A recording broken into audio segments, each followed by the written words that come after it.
Welcome to my Rome campaign for Et Impera 1.2 with the power and politics update enabled. And if you watch my previous video where I did an overview of the changes, I kind of went into this and gave myself a bit of a shock with how bad the update had affected this campaign, and I thought I'd make a video on banditry and the civil war, because if I show you here, guys, the plebeians are on the verge of civil war. I've got a risk of 24%. So what I'm going to try and do in this video is just keep going through turns. I won't show you every single turn until I get a civil war, just so that you guys can see how the civil war mechanic actually works.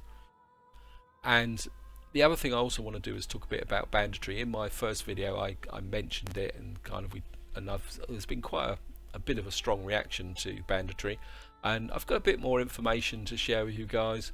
Now, if any of you guys don't actually know how the banditry mechanic works, what you do is you have here, and what it actually works is that you get, as you conquer a region, that adds to your banditry. But what I've actually done is I've loaded my Egyptian campaign, which I finished a couple of months ago, and that actually had 79 regions. But what I did notice was that the region count capped out at 50, so it's not quite as bad as what I first thought. And I've rolled this turn over, and I'm just going to show you guys I have got banditry. I've got, it says here, missing supplies in Swaby, and I think Swaby, yeah, this is Swaby. This is one of my areas that I've been building up, and you can see the food has gone to 0. But if I come here, it says the food production has been reduced by 50%.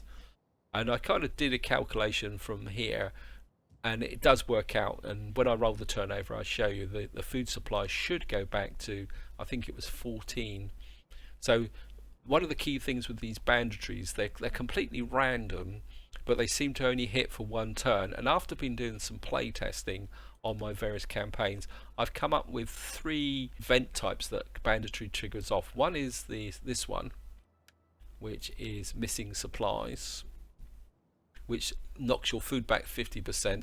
Then there's another one where they actually steal all your money for one turn. So for example, say down in Rome here, if I had banditry here, I would lose that entire income, but it's for only one turn. Don't worry about the corruption there, guys. If you haven't seen my previous video, that's a consequence of the fact that all my generals have lost all their traits, which was keeping down my empire costs. If you get the one that hits you economically, the province that is actually hit, because banditry does work at a province level, you lose the entire income from that province. And what I have noticed is that if we come to, I'm sorry, wrong screen. If I come to here, even if you've got a 1% chance, there's still a possibility that you can still get a banditry event. So the only way to really guarantee not having banditry is get that to 0, which is going to be quite a tall order, guys. And the third event that I've actually found, which doesn't seem to be so prevalent as the others, is it says that your bandits cause insurrection, I think. And what actually happens is that province gets hit by a public order penalty of -10, which I think of the 3, that's one that you can live with, because that's only one turn. And I mean, I've done that just by conquering a new region in there. So, and you can see with public order levels of 26 being hit by a -10 public order. So I think of the 3 banditry events, the public order one is probably the least effective. Probably the most devastating one is probably the cash, although in my case at the moment it's actually causing me a food problem, because my food is quite tight, because the update being applied to an old campaign has absolutely devastated my cash. Just to show you guys, I'm on max income to keep this up, and my food was about 30 and it dropped down to about very low, and now of course this is now taking me low. But I think if I can find a province that has negative, to see if we can find Pannonia, I think Thrace, yeah. So if I untax Thrace, and I've got -330 now, wow.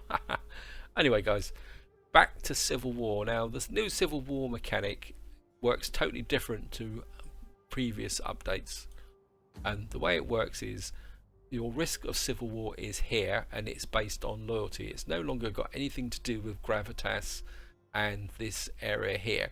So you no longer have to balance your gravitas and avoid your ruling faction getting up. I think with this it used to be if you got above 50%, then the risk of civil war used to start to grow. Now the risk to civil war here, or succession I think is the other term they actually use, it is now 26%. And if you look down here, these are the guys who are most likely to actually succeed, and the indication here it says risk of succession. So these guys, even though these are -10, they're happy with me. It's these guys who are going to be out to give me trouble. I mean, I could try and secure loyalty, but of course I want to trigger the civil war. And when you get to that risk, you need to prepare, and one method that helps you prepare is the fact that this overlay map, in the sense that when the war of succession or civil war starts, it's going to be down here in Thrace and Macedonia. So again, unlike the previous civil war mechanic, you can actually plan for where that civil war is going to strike. And I'm not going to do any preparation. I just want to see the consequences if I don't, because what I want to see is which armies go over and all that. But one thing I do need to do though is move this guy up here. The reason is that I've got pretty bad public order in this area, which I need to fix, and I need to move this army up as well this way and bring this army down, because true, yeah, I'm going to do a little bit of preparation for a civil war. And I think that's all I'm going to do, guys. I'm going to hang on to the money because obviously I'm losing cash here, which is going to be a bit of a pain in the neck. So we're just going to go for an end turn, and what I'm going to do is burn through the end turns. If I don't get a war of succession, I won't talk very much. We've got some of a bit of skills. I need the skills to get my empire costs down. Where are you, agent or general? You must be a general. Yes, thank you. One thing I have noticed, guys, with messing about with this campaign is that, and I know it's not relevant if you're playing a new campaign, but when you're in this situation, if you do want to carry on with a campaign after update, these general updates seem to kick in quite quickly. It's almost like the game is still compensating for the generals losing all their traits. So we're just going to let this end turn blast through. Now I'm in real trouble, guys, because I am bankrupt and I can't do anything about it. But I've got my food back, so maybe if I get down, what was it, Thrace?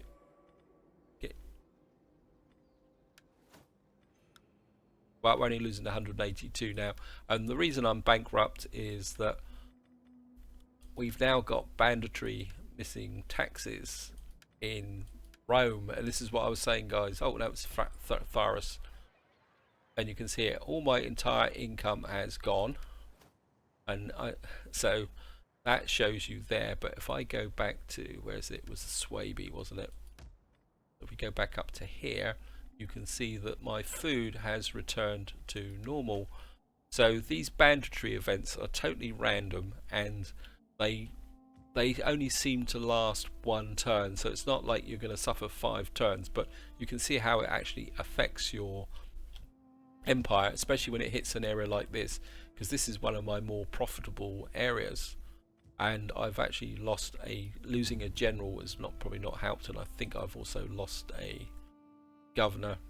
Oh no, I lost a champion by the look of it. Never mind, I'm not going to bother recruiting that. I need to hang on to the money because I'm trying to trigger a civil war here. Just make sure the civil war's actually going. Right, guys, I'm just going to rattle through another end turn. And I'm bankrupt. But I've got my cash back again. Now I've got banditry missing supplies again. Hidden agent, low regional supplies, edict cancelled. Now when this comes up, that is an indication that the civil war has kicked off, or war of succession has kicked off, because you can see here Macedonia, they've taken away my edict. Thrace, succession from Rome. Here we are, we have succession, guys. And just to show you before we talk about the civil war, if I come back over to here now, just get rid of that, and you can see I've now got my cash of 5,000 back. We're making money, but I'm bankrupt. Oh, Hello, hello. What have we got here? Oh, ah, that's interesting. So my actual okay. I think time to think. The other thing also is I've now got my banditry missing supplies back in Swaby. If we go back up to here, you can see my food's disappeared again.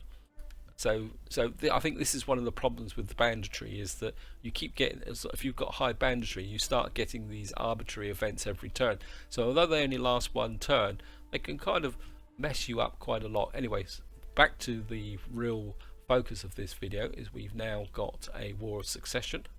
And if we go to the overview map now, you can actually see, if we go back to diplomatic status, you can see we've lost all of Thrace and Macedonia here, and we've got hostile armies in this area here. Great.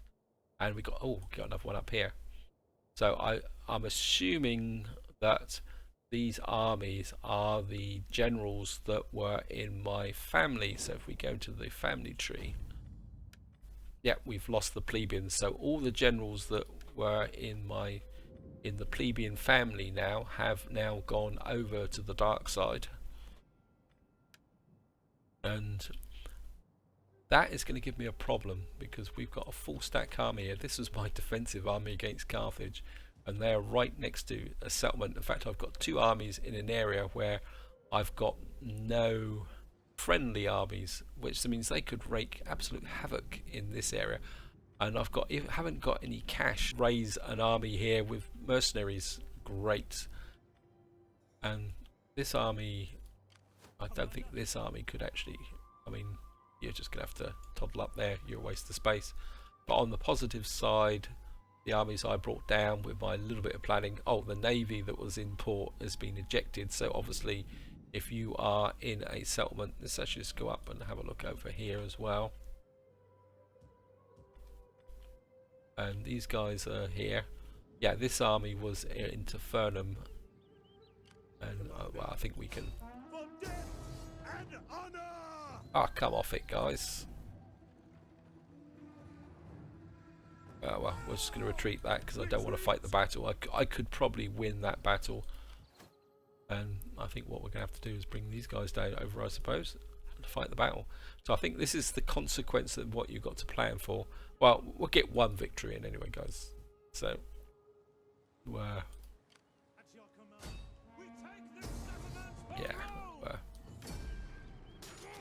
I mean, I'm just going to use auto resolves. There's no point in. And I think we should just be able to occupy, yeah, because it's 70% Latin. Okay, which is a good advantage of when you take back a civil war. And we can put that in there. And I suppose you could come down and just lay siege. Yeah, you can just encircle that area there. And I say all these areas have gone over. I suppose the good thing is that my Imperium has dropped and my costs have dropped, so that's why I'm now earning 13,000 a turn, because I'm no longer paying for this army or the one up there, two full stack armies, but they are actually my elite armies. So, and they've actually spawned a little army down here, so they obviously start to create their own armies here as well, because I definitely didn't have an army down here.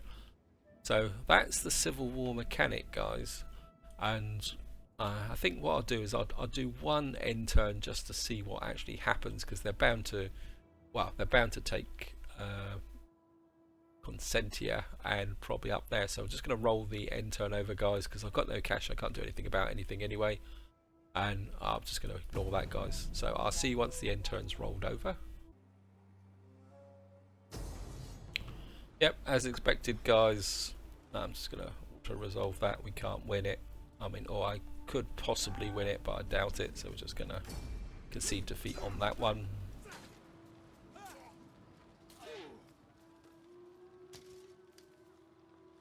And the Senate loyalists have taken Constantia, which is then going to damage my income here.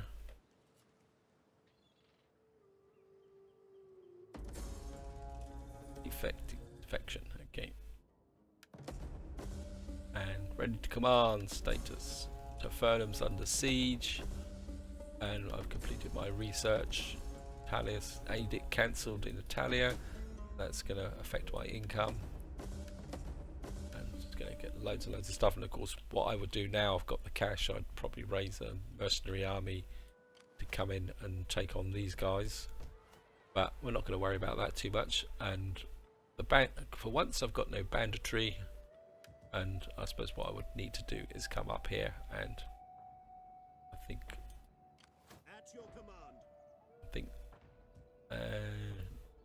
I'd just bring that army down. You can just fortify and defend, and then once this idiot, I mean the AI should have attacked my army, not attacked Tafernum.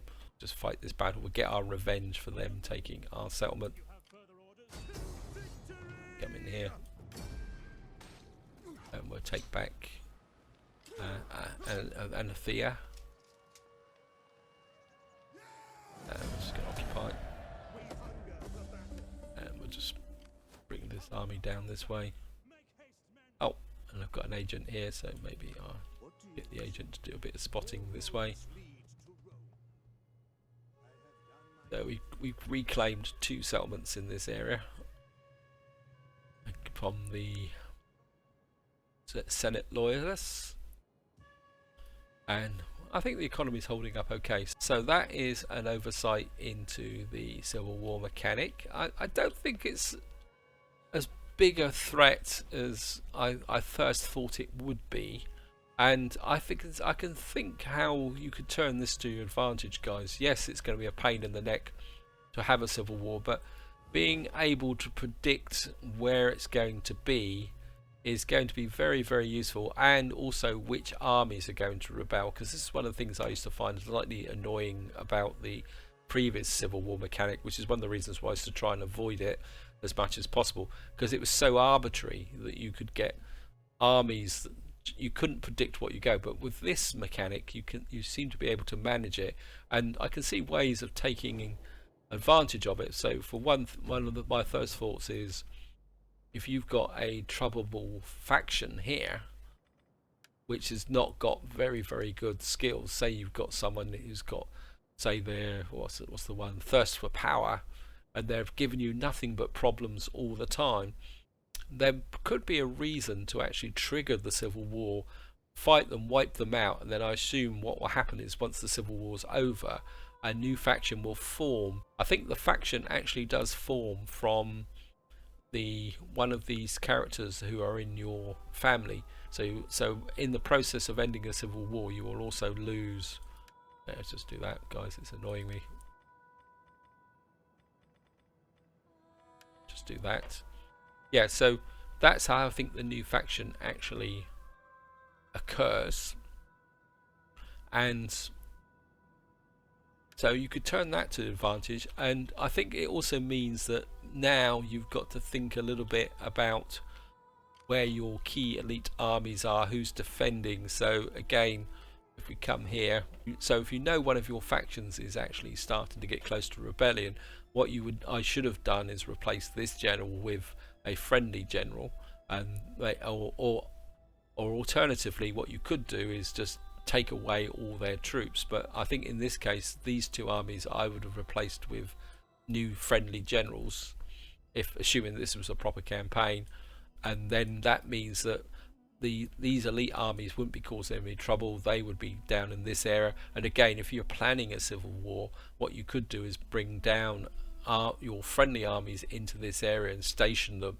So you could actually plan to have the civil war, is probably the best way to describe it. So I can see that yes, it's going to be a pain actually having to deal with them, but at the same time you can use them to your advantage with a little bit of forethought and planning.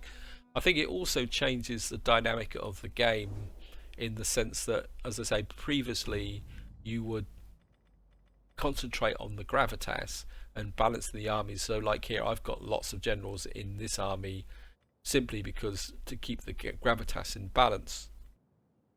And I can see a situation now where your major elite generals are going to be in your family, and your governor generals with small armies and things like that will be in the other families is probably the best way to say it, although I think that there will be a limit.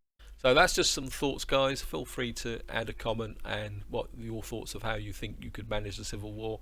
Obviously you could almost cheat completely by having just one family member in each one of these parties and then have all your key generals and statesmen in your family. What you're going to have to do then, guys, is if you start piling up lots and lots of troops here, your gravitas is going to get very high, and what you're going to have to do then is actually manage your impact from getting very high gravitas in this area here. So you'd have to kind of deal with the -10 there, the -10 morale for all land units. That could make life interesting, especially if you're not Romans. And of course, if you hit this level here, you've got -20% morale, so that could be very expensive. So that's all decisions to make for the future. I think I don't want to labour this too much, guys. So that's a quick oversight into banditry and the civil war mechanics. Hope you enjoyed the video, hope you found it interesting, and until next time, whatever you do, enjoy your gaming.